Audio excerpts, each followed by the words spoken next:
কত রকম ঘটনা ঘটতেছে যে সেগুলো নিয়ে কথা বলতেই হয়। তাই অনেকগুলো বিষয় যেগুলো নিয়ে কথা বলবো বলে মনে করছিলাম আর কওয়া হয় না। যাই হোক, আজকের আলাপ আমরা শুরু করি তৌহিদি জনতা নিয়ে। আমরা আর এক গ্যাঞ্জামের মধ্যে পড়েছি। নানা জায়গায় জনতা হামলায় পড়তেছে, নানা রকম ঘটনা ঘটতেছে। বাঙ্গু সেকুলারেরা নাম দিচ্ছে তৌহিদি জনতা। এর মধ্যে কয়টা ঘটনা ঘটছে যে ঘটনাগুলো একটার সাথে আবার আর একটা সম্পর্কযুক্ত, একই রকম ঘটনা। এ ওরে দোষ দেয়, সে তারে দোষ দেয়। আসেন প্রথম থেকে ঘটনাগুলো দেখি। প্রথমে এই 34 সেকেন্ডের ভিডিওটা দেখেন। ছিন্ন করে দিতে চায় দেশের বুক থেকে, সেই শোককে আজকে তারা বিভাজিত করছে। প্রধানমন্ত্রী এই শোক একটা সন্তানের শোক নয়, এই শোক অগণিত অজস্র পরিবারের এক নদী শোক। এই শোকের রক্তে আমরা অবগাহন করেছি, বিজয় আমাদের হবেই, লড়াই চলবে। এই লড়াইয়ে বাংলাদেশের বিজয় অনিবার্য। এটা 3রা আগস্ট 2024-এর ভিডিও। দেখলেন তো, যিনি বক্তৃতা দিচ্ছেন, ভালো বক্তৃতা দিচ্ছেন কলে, উনি আমার বন্ধু। আমরা একসাথে রাজনীতি করেছি রাজশাহীতে। পিছনে লাল পোস্টার হাতে যে মেয়েটা না, সেটা আমার ওই বন্ধুরই মেয়ে। এই লাল পোস্টারটা হাতে নিয়ে দাঁড়ানোর আগে আমাকে সেটা পাঠিয়েছিল ওই মেয়েটা। আমি ওটা ফেসবুকে শেয়ারও করেছিলাম। সেই মেয়েটা হইতেছে মোহাম্মদপুরের সেই সিগারেট কাণ্ডের একজন ভিকটিম মেয়ে। ঘটনা কি ঘটেছে আপনারা জানেন। এর দুটো মেয়ে বিড়ি খেতেছিল। তো অনেকে বলছে এটা রোজার দিনে। জি না, এটা রোজার দিনে না, এটা 1 মার্চের ঘটনা। এইখানে দুইজন ওই লালমাটিয়া মাঠের কাছে একটা টঙের দোকানে চা আর সিগারেট খেতেছিল। ওই সময় রাস্তার উল্টা পাশ দিয়ে একজন বুড়া বয়স্ক লোক, রিঙ্কু, যেটা চায়ের দোকানের দোকানদারকে চিল্লাই বলে, এরা এখানে বসা কেন, এই চেয়ারগুলো সরা, এবং আজে বাজে কথা বলা শুরু করে। প্রথম দিকে এড়ায় যায় মেয়েগুলা। এইসব বলতে বলতেই এই মেয়েগুলোকে একা পেয়ে ওই লোক সরাও হয়, আর এক পাশ থেকে তেরে আসে। তো মেয়েগুলোকে বলে এখান থেকে উঠে যাও। তো বলে আমরা কেন উঠে যাব? তখন এই রিঙ্কু এই একটা মেয়েকে বেশ্যা বলে ডাক দেয়, বলে তুই তো বেশ্যা, তুই বেশ্যাগিরি করতে আসছোস। এইভাবে গালিগালাজ করতে থাকে। বলছে তোরা গাঁজা খাস, এখানে গাঁজা খাচ্ছিস। আর অন্যদেরকে উস্কানোর জন্য বলে এদের সিগারেট খেতে মানা করছি, তারপরে গাঞ্জা খাওয়া ধরিছে। তো এই সমস্ত বেশ্যা টেশ্যা শুনে ওই একটা মেয়ে তার হাতে থাকা চায়ের কাপ থেকে অল্প চা ছিল, সেটা ওই লোকের দিকে ছুঁড়ে মারছে। আর সাথে সাথে ওই মেয়েটার চুল ধইরা মাথায় বাড়ি দেওয়া শুরু করছে, ওই মেয়েটাটা মারা শুরু করছে। চশমা টশমা ফেলে দিছে এবং কেটে কুটে গেছে। যাই হোক, এইটা নিয়ে আর বিস্তারিত না যাই, খুব বাজেভাবে এই মেয়ে দুটো এটা মারছে। দেখেন, আপনি ভিডিওটা দেখেন।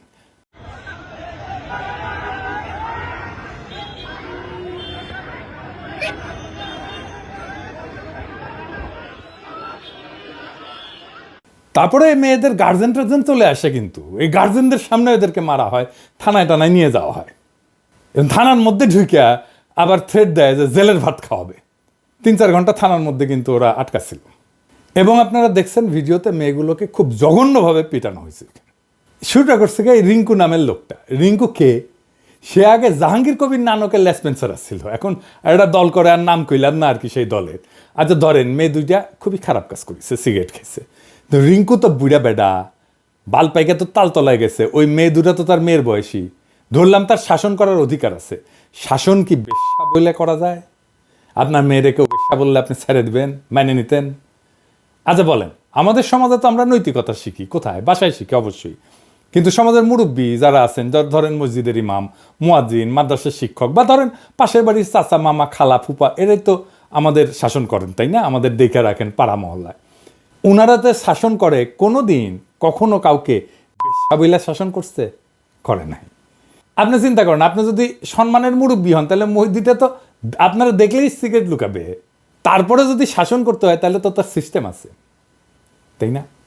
পবিত্র কোরআনে বলছে যে আপনার প্রতিপালকের পথে আহ্বান করেন প্রজ্ঞা এবং সদুপদেশ দিয়ে, এবং তাদের সাথে উত্তম পন্থায় বিতর্ক করেন। জোর কইরা না, বরং ভিন্ন মতের সাথে ডিল করতে বলা হয়েছে 3 ভাবে। 1 নম্বর হইতেছে হিকমা বা প্রজ্ঞা দিয়া, 2 নম্বর হইতেছে মওয়াইজা বা উপদেশ দিয়া, 3 নম্বর হইতেছে জিদাল বা সুন্দর পদ্ধতিতে বিতর্ক কইরা। এটা নির্দেশ দেওয়া হয়েছে পবিত্র ধর্মগ্রন্থে। তো এই রিঙ্কু কোন আলেম আসছে যে সিগারেট খাইতে দেখে চান্দি গরম হয়েছে? এর কি শাসন করার অধিকার আছে? আপনি বেশ্যা বললে পিটাইলে ও সিগারেট খাওয়া বন্ধ করবে? করবে না তো। বেশি বেশি খাবে, জেদ কইরা খাবে। ওই মেয়ে দুটো তো দেশে থাকবে না, বিদেশ চলে যাবে। আর ওই যে রিঙ্কু তৌহিদি জনতার নামে মারিছিল, এরা জীবনে এটা ভুলবে না এই মেয়েগুলা। আমরা মাঝে মাঝে বলি যে মানুষের মধ্যে এই যে ইসলাম বিদ্বেষ কেন, অবাক হই।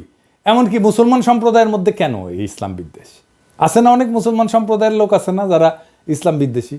এই যে রিঙ্কু এই ঘটনা ঘটাইছে, এটা থেকে খুব বড় সম্ভাবনা আছে যে এদের মধ্যে, এই মেয়ে দুইটার মধ্যে ডিপ ইসলামোফোবিয়া জন্ম নেবে। তো এই রিঙ্কু কি ইসলামের ভালো করলো, সেবা করলো না ক্ষতি করলো?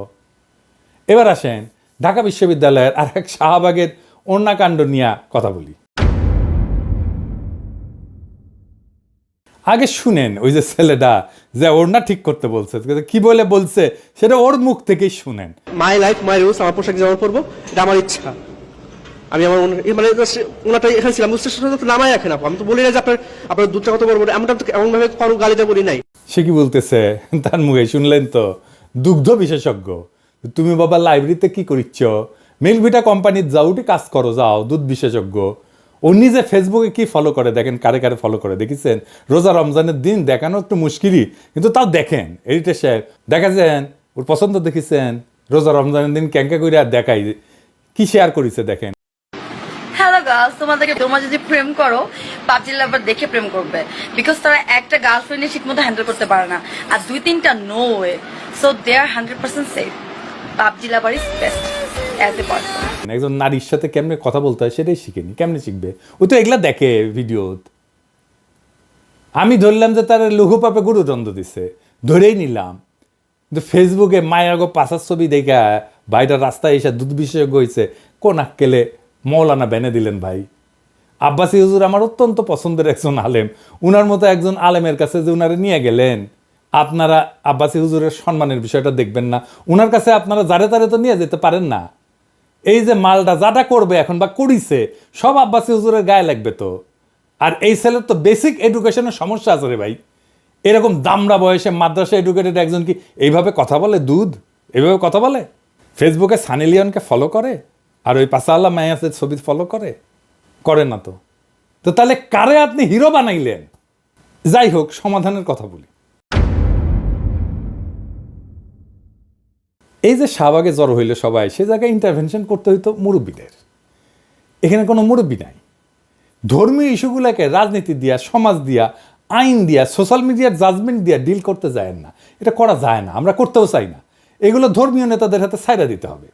এখন যদি বাবুনগরী সাহেব থাকতেন, উনি ইন্টারভেন করতে পারতেন, ওনাকে সবাই মানে। ঢাকায় কিন্তু মামুনুল হক সাহেব আছেন, ওনারাও তো ডাকা যাইত। আমার ধারণা উনি জানলে ইন্টারভেন করতেন। আমার অত্যন্ত পছন্দের একজন আলেম। আমি ঢাকার সকল আলেমকে অনুরোধ করবো, আপনারা নিজেরা একটু বসেন, নিজেরা আলাপ করেন, তারপরে আমাদেরকে পরামর্শ দেন যে আমাদের কেমনে চলা উচিত। প্রশাসনকে পরামর্শ দেন, জনগণকে বলেন এইসব ইস্যুতে কিভাবে ডিল করা যায়। আবার এরকম ইস্যু ঘটবে, আপনারা ইন্টারভেন করবেন মেহরবানি কইরা, এ আশা থাকলো। আপনারা বুঝতে পারতেছেন নিশ্চয়ই এটা একটা বড় প্ল্যান, আন্তর্জাতিকভাবে দেখাবে যে বাংলাদেশের নারীরা নিরাপদ না। আপনারাই তো মন্দির পাহারা দিয়েছেন না 5ই আগস্টের পর? আপনাদের হাতে জাতি দায়িত্ব দিতে চায় নারীদের নিরাপত্তা নিশ্চিত করার। আপনারা ওয়াজে এই নারীদের নিরাপত্তার ইস্যুটা নিয়ে আসবেন, কথা বলবেন আপনাদের ওয়াজে। এইবার আসেন এই ইস্যুতে আর একটা আলোচনা আসছে, সেটা নিয়ে একটু আলাপ করি। এপির কদরুদ্দিন শিশির একটা পোস্ট দিছে, ভাইরাল হয়েছে ভালোই এই ইস্যু নিয়ে। শিশির আমার খুবই পছন্দের একজন সাংবাদিক, তাও কিঞ্চিত সমালোচনা করতেই হচ্ছে শিশিরের পোস্ট নিয়ে। শিশির 21-এর বইমেলা খেতে যে শতাব্দী ভবন দোকানের সামনে যে প্রতিবাদ, ওটারও শিশির মপ কইছে। কিন্তু আমাদের পোলাপানদের মারছে তো ভবতাই না। দেখেন, প্রথম আলো ডেইলি স্টারের সামনে জিয়াফতে ছিল এরকম 2 জন, গতকাল শাহবাগেও ছিল ওই যে এই পোলাডারে সারানোর জন্য আর কি। তো এই যে স্পেসিফিক 2 জনের কথা বলা হইতেছে, ওরা কি জিয়াফতে এসে সহিংসতা করেছে নাকি এমন কিছু করেছে যেটা অগ্রহণযোগ্য? তারা তো একটা শান্তিপূর্ণ কর্মসূচিতে এসে শান্তিপূর্ণভাবে অংশ নিয়েছে, সবাই অংশ নিতে পারে। আমরা কি তাদের বাইর করে দেব? কখনোই না। জিয়াফত হইল একটা বিশাল সামাজিক আয়োজন, যেখানে শ্রেণী, ধর্ম, রাজনৈতিক পরিচয়ে ঊর্ধ্বে উঠা সবাইকে সমানভাবে আমন্ত্রণ জানান। এখানে বিএনপিরা আসছে, এখানে জামাত ইসলাম আসছে, এখানে জাতীয় নাগরিক কমিটির লোকজন আসছে। এই মিলন মেলা উপলক্ষে সৌহার্দ্য এবং সম্প্রীতির বন্ধনে আবদ্ধ হবে মানুষজন। আমরা তো হিন্দুদের জন্য খাসির আয়োজনও করছি জিয়াফতে। কিন্তু এখন ভাবেন, মানে আওয়ামী লীগ শাসন আমলে যে ওয়ার অন টেররে দাড়ি টুপি দেখলেই সন্ত্রাসী বলা হয়েছে, জঙ্গি বলা হয়েছে, সেই বিচার আমরা কি এই জিয়াফতে এসে করবো? তাহলে এটা ইনসাফ হলো? আমরা তো কোনো দল বা শক্তির অনুগত হইয়া বিপ্লব করিনি যে আমাদের আওয়ামী লীগ, ভারত বা পশ্চিমাদের পরিকল্পনা মাফিক তাদের তথাকথিত সন্ত্রাসের বিরুদ্ধে অনন্ত যুদ্ধের মধ্যে আমাদের থাকতেই হবে। আমাদের বিপ্লব অভ্যুত্থান ছিল অন্যায়ের বিরুদ্ধে প্রতিবাদ, এক নতুন সূর্যের অপেক্ষায় করা একটা সংগ্রাম। সেটা তো কখনোই অন্ধ প্রতিশোধের খেলায় পরিণত হওয়ার জন্য ছিল না।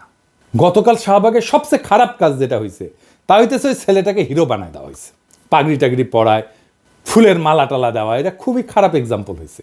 এটা উৎসাহিত হয়ে সারা দেশে ফেসবুকে মাইয়াদের পাশা দেখা এই যে যৌন অবদমিত কিছু উচ্ছৃঙ্খল পোলা নারীদের উপরে এইভাবে চড়া হইতে থাকবে। আমাদের সমাজ বাদ দেন, ইকোনমি থাকবে এরকম করলে, আমাদের গার্মেন্টস থাকবে, মেয়েরা যাইতে পারবে গার্মেন্টসে, কেমনি সামলাইবেন এসব? গতকাল শাহবাগ থানায় তো ধর্ম উপদেষ্টার যাওয়া উচিত ছিল এইসব ফয়সালার জন্য। সর্বজন সদ্য আলেমদের যায় বলতে হইতো যে হুজুর এসব দেখেন, আপনারা পরামর্শ দেন কি করা লাগবে, আপনারা মুরব্বী দেখেন, 3-4 জন মুরব্বী বিষয়টা সেটেল করে দিতে পারতেন ওইখানেই। আমি ধর্ম উপদেষ্টা হইলে বা স্বরাষ্ট্র উপদেষ্টা হইলে তাই করতাম, ওনারা ফয়সালা করে দিতেন, আমি ওনাদের বসতে দিয়ে পাশে দাঁড়ায় থাকতাম, লিটারারি দাঁড়ায় থাকতাম, আক্ষরিক অর্থে দাঁড়ায় থাকতাম, এইটা বুঝাইতে যে ওনারা আমারও মুরব্বী। কিন্তু আমরা সেটা করব না, ফেসবুকে লড়াই লাগাই দেবো, অযথা আমাদের শক্তি ক্ষয় করব। একটা জাতির ক্রিয়েটিভ এনার্জি আমরা কত অল্পেই খরচা করে ফেলি। আমাদের উপদেষ্টা পরিষদের সবচেয়ে বড় ব্যর্থতা হচ্ছে যে সিচুয়েশন ট্যাকেল করার মতো স্ট্র্যাটেজিক ইন্টারভেনশন কি হইতে পারে সেটা পরামর্শ দেওয়ার মতো একজনও নাই। আমি যদি গতকালের টাইম মতো ঘটনা জানতে পারলাম না, তাহলে সংশ্লিষ্টদের এই পরামর্শই দিতাম। ওনারা তো আবার গাড্ডায় না পড়লে পর্যন্ত পরামর্শ চান না। এই জুলাই আগস্ট বিপ্লব ধ্বংস হইয়া যেত, আমরা সফলই হইতে পারতাম না যদি নারীরা রাস্তায় নামে না আসতো। তখন তো ভাইরা ওই নারীর ওড়নার নিচেই লুকে যান বাঁচেছিলেন। কোন নারী বুক দিয়া তার ভাইদের ঠেকায় নাই? এই নারীরাই বিরান রাজপথে ভাইয়ের লাশ কাঁধে নিয়া মিছিল কইরা আমাদের বিবেককে জাগাইছে। দেখেন,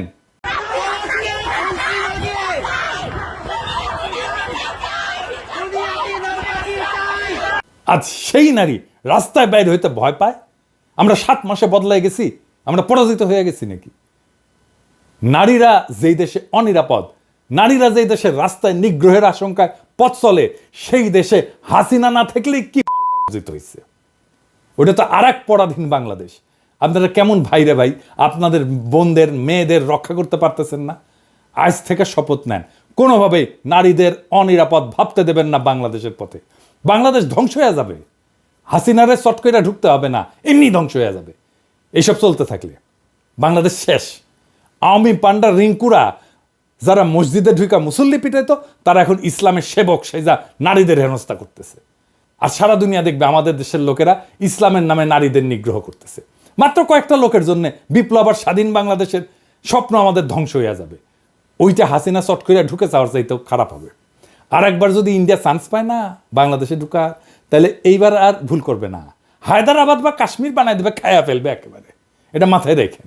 মাইয়াদের রাস্তায় পোশাক নিয়ে নসিহত দাও দূর কি বাদ, নিজের নামাজের সেজদায় গেলে মোদির ঠোলা পাশায় লাথি দিয়ে উঠাই দেবে। ওই ভবিষ্যৎ যদি না চান তাহলে এক্ষুনি রুইখা দাঁড়ান নারী নিগ্রহের বিরুদ্ধে। নারীরা যদি ঘর থেকে বাইরে হতে ভয় পায়, তাহলে মনে রাখেন বাংলাদেশে ইন্ডিয়ার রাজত্ব শুরু হয়ে গেছে।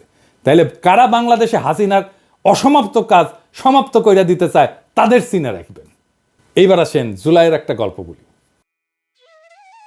এখনো পর্যন্ত চিটাগাং মেডিকেলে ভর্তি থাকা সর্বশেষ এবং জুলাইয়ের একমাত্র আহত গাজী মেহেদী হাসান। 5ই আগস্ট মনসুরাবাদে তিনি পায়ুপথে গুলিবিদ্ধ হন। মেহেদীর বিবরণ অনুযায়ী সেই দিন বৃষ্টির মতো গুলি করতেছিল পুলিশ মনসুরাবাদে। আসরের নামাজ পড়ে মাত্র বিজয় মিছিলে নামা মেহেদীকে পেছন থেকে গুলি করা হয়। সেই যে 5ই আগস্ট মাগরিবের ওয়াক্তে তাকে নেওয়া হলো এই হাসপাতালে, আজকে পর্যন্ত ব্যথার যন্ত্রণায় তিনি কাতরাচ্ছেন। যে ভয়াবহ আঘাত মেহেদী পেয়েছে তা থেকে 7 মাসেও মুক্তি পাননি। গত কয়েক মাসের মধ্যে অপারেশন করা হয়েছে 5 বার। এই সংখ্যা সামনে আরও বাড়তে পারে। মেহেদীর পায়ুপথ গুলিবিদ্ধ হওয়ায় মলত্যাগের বিকল্প ব্যবস্থা করে দেওয়া হয়েছে নাভির নিচ দিয়ে কৃত্রিম ছিদ্র করে, যাতে শরীরের বর্জ্যগুলো মলাশয়ে না গিয়ে সরাসরি বের হয়ে যায়। কিন্তু বর্জ্যের জীবাণুর কারণে বারবার ইনফেকশন হওয়ায় বারবার অপারেশন করে সেই ছিদ্রকে স্থানান্তর করা হচ্ছে। তার শেষ অপারেশন হয়েছে 27শে ফেব্রুয়ারি। মেহেদী সারাদিনই প্রায় ব্যথায় কাতরাতে থাকেন। সেবার জন্য শিওরে দাঁড়ানো তার একমাত্র মা ছেলের মাথায় আর হাতে একটানা মালিশ করতে থাকেন। মেহেদী পেশায় ছিলেন ড্রাইভার, তার উপার্জনেই পরিবারের খরচ চলত। পুলিশের নৃশংসতায় এই গাজী এমন এক করুণ দশায় উপনীত হয়েছে যে তার আসলে উন্নত চিকিৎসারও কোনো সুযোগ নেই। মেহেদীর পায়ুপথ এবং তলপেটে থাকা সেলাইগুলো যতদিন ঠিক না হবে, যতদিন স্বাভাবিক জীবনে সে ফিরে না আসবে, ততদিন এভাবেই সে ছটফটিয়ে দিন কাটিয়ে দেবে। আমরা কি মেহেদীদের বীরত্বের ইতিহাস জাতিকে জানাবো, নাকি দুগ্ধ বিশেষজ্ঞদের হিরো বানায় বিপ্লবের সাথে বিশ্বাসঘাতকতা করব? সেই বিচারের ভার আপনাদের উপরেই দিলাম। এই দেশেই 5ই আগস্টের স্বাধীনতা, গণতন্ত্র এবং ন্যায় বিচারের স্বপ্ন প্রতিষ্ঠিত হয়েছিল। আজ সেই স্বপ্ন কিভাবে ধূলিসাৎ হচ্ছে তা আমাদের চারপাশে স্পষ্ট। নারীর নিরাপত্তা নিশ্চিত না হলে, সমাজে সহনশীলতা না থাকলে আমাদের নবলব্ধ স্বাধীনতা শুধুই নামমাত্র স্বাধীনতা হয়ে থাকবে। যদি এই অবস্থা চলতে থাকে তাহলে একদিন বাংলাদেশ সত্যিকার অর্থেই এক নতুন দাসত্বের শৃঙ্খলে আবদ্ধ হবে, যেখানে মানুষ মানুষকে শাসন করবে অত্যাচারের নামে, ধর্মকে ব্যবহার করবে ক্ষমতার হাতিয়ার হিসাবে, আর ন্যায় বিচার থাকবে কেবল কাগজের পাতায়। আজ সময় এসেছে রুখে দাঁড়ানোর। নারীদের নিরাপত্তা নিশ্চিত করা, ন্যায় বিচার প্রতিষ্ঠা করা এবং ধর্মের নামে এই বাড়াবাড়িকে থামানো, এসবের জন্যেই সবাইকে এগিয়ে আসতে হবে, নয়তো ইতিহাস আমাদের ক্ষমা করবে না। ইনকিলাব জিন্দাবাদ।